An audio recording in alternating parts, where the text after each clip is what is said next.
This is People and Power, and I'm Summer El-Shahat. On today's program, a bittersweet battle. You can't complain, or you'll get beaten up. The justice here is not good.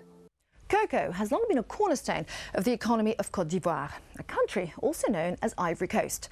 Cocoa drives what was once one of Africa's most prosperous countries. But although it still remains the world's leading producer, Ivorian cocoa isn't just associated with the sweet taste of chocolate. Few of the billions of chocolate consumers around the globe are aware of the role that the cocoa trade plays in continuing human rights abuses and prolonging the country's political crisis. Ever since an armed uprising by the Force Nouvelle rebels in 2002, which led to civil war, the country has experienced prolonged instability and widespread violence. So much so that even the signing of a peace agreement between the government and the rebels in 2007 still failed to reunite the country. Ivory Coast remains bitterly divided. Some of the people in this film have been disguised for their own safety. This is the town of Man in the Forces Nouvelle-held territory north of Ivory Coast. People here live in fear of this oppressive and violent rebel movement that has held the north of the country in its grip since the civil war in 2002. Two people who have suffered particularly brutal treatment under the Forces Nouvelle are Banda and his father Ahmed, who have had two family members murdered by the rebels. Someone came to me to tell me that her body had been found behind the market that looked like my brother. He had received a lot of gunshot wounds. He had a gunshot wound on his right leg and another on his left leg. The shots were probably used to immobilize him, but the fatal shot he received was in the head. Many families have lost their children in this way.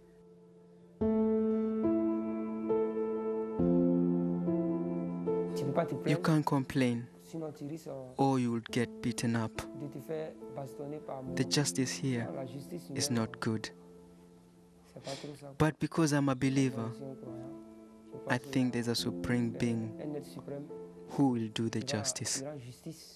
The Forces Nouvelle came to power in 2002 as a response to the Ivorian government's exclusionist policies towards immigrants. Originally, the movement had the backing of much of the northern population, as they were seen as representing the rights of the region's mainly immigrant people.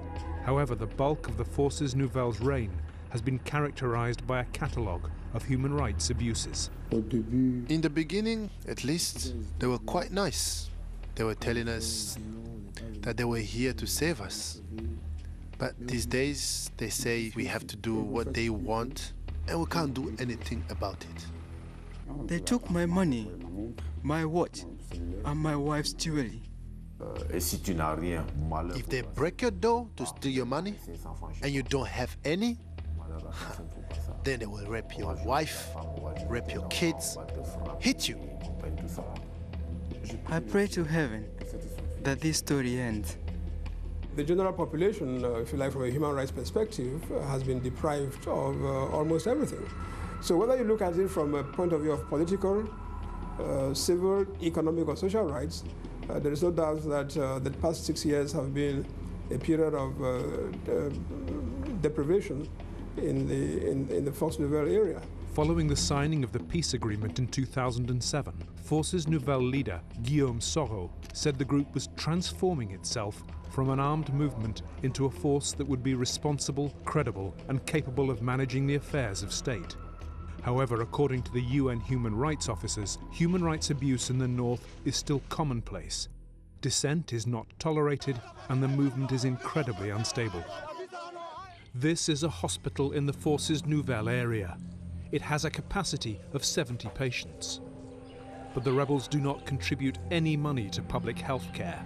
As a result, health centres throughout the north are barely functioning. Mary, a nurse at the hospital, described what life here has been like since the Forces Nouvelle took control. Since the war, the Forces Nouvelle have taken everything. All the material in the surgery sections, dentist room, everything was stolen.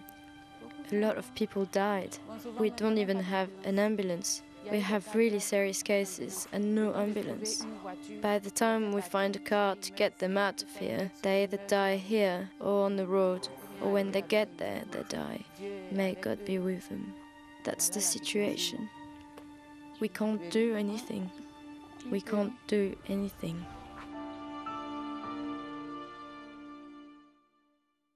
Cocoa is Ivory Coast's most lucrative export, bringing in $1.4 billion per year. The Forces Nouvelles control approximately 10% of the country's cocoa. It provides them with a perfect source of funding for their movement. This is Ali, a cocoa pisteur.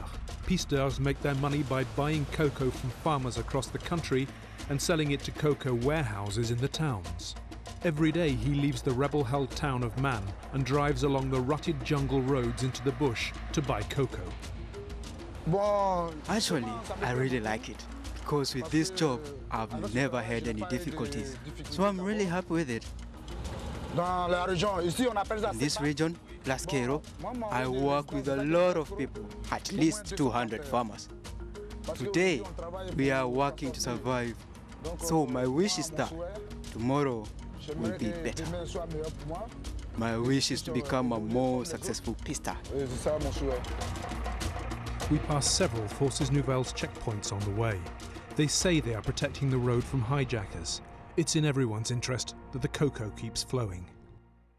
Ali takes us to the village of Blascaro, about 40 kilometers south of Man. Here he meets Kone, a local cocoa farmer, in order to buy his recently harvested cocoa beans. Kone owns a 3-hectare cocoa plantation, from which he can produce about 5 to 6 tons of cocoa every year. For this, he can earn up to $2,000, far more than if he were to grow other locally produced crops like cassava or manioc. If the cocoa is ripe, we pick it and let it dry in the sun. When it's dry, we tell the pisteur to come and collect it. Back in the village, Ali and Kone agree on a price for his cocoa, and Ali's men load up his truck with the beans. Soon we are heading back along the mud road to Man. In Man, Kone's cocoa will be taken to an exporter's warehouse, like this one, owned by what is known locally as a traitrante. At this warehouse, the cocoa is re-dried and re-weighed and then packaged up into sacks that hide the cocoa's origin. Exporting cocoa from the Forces Nouvelles area is illegal. In this warehouse, sacks were labelled produce of Ghana, just one example of the shroud of secrecy surrounding the cocoa trade in the Forces Nouvelles zone. From Man, the cocoa is loaded into trucks and is driven to the port of Lomé in nearby Togo, where it is sold to manufacturers in the US, Europe and Asia, before ending up as chocolate in our shops. In Vavua, another town controlled by the Forces Nouvelles, we were secretly filming a traitrante warehouse when the Lebanese owner spotted us. He immediately informed the rebels, who are paid by traitrantes, to protect their warehouses. Suddenly, we were surrounded by several armed soldiers and taken to the local military base. We were held and interrogated for several hours at gunpoint. When we were eventually released, we were immediately escorted to the government area in the south. The Forces Nouvelles do not take kindly to attention being drawn to their cocoa trade. London-based NGO Global Witness has been investigating the cocoa trade in the Forces Nouvelles zone, and in particular, how much money the rebels make from it. The Forces Nouvelles are making about $30 million every year just out of the cocoa trade. The Forces Nouvelles are using a system of taxation on cocoa to basically make their movement survive and also enrich themselves as individuals. The Forces Nouvelles refused to talk to us on camera, but in 2006 they granted Ivorian newspaper Nord Sud an interview in which they openly admitted exporting 130,000 tons of cocoa each year, and that this is the mainstay of their economy. The Forces Nouvelles are holding on to one whole half of the country by force of arms, and that's a very expensive business. They need the money that they get from cocoa to enable them to continue doing that. The country is trapped in this kind of no peace, no war situation. Does cocoa contribute to this? Well, yes, I'm afraid the reality is that it does. The 2007 peace deal was meant to lead to reunification and elections, but both are behind schedule. But with the illegal cocoa trade worth millions of dollars per year, do Forces Nouvelles have any incentive for peace and reunification? Because once the country is united, they may lose control of the taxing of the cocoa trade.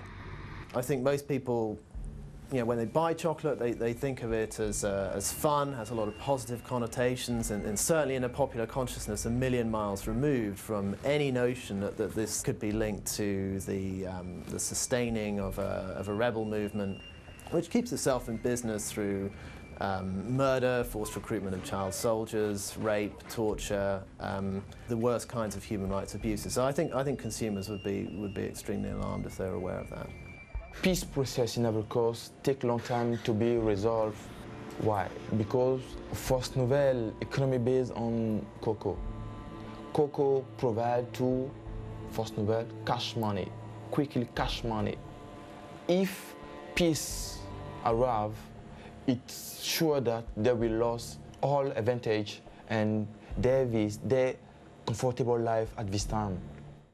After the break, the conflict between immigrant farmers and indigenous Ivorians over the lucrative cocoa plantations.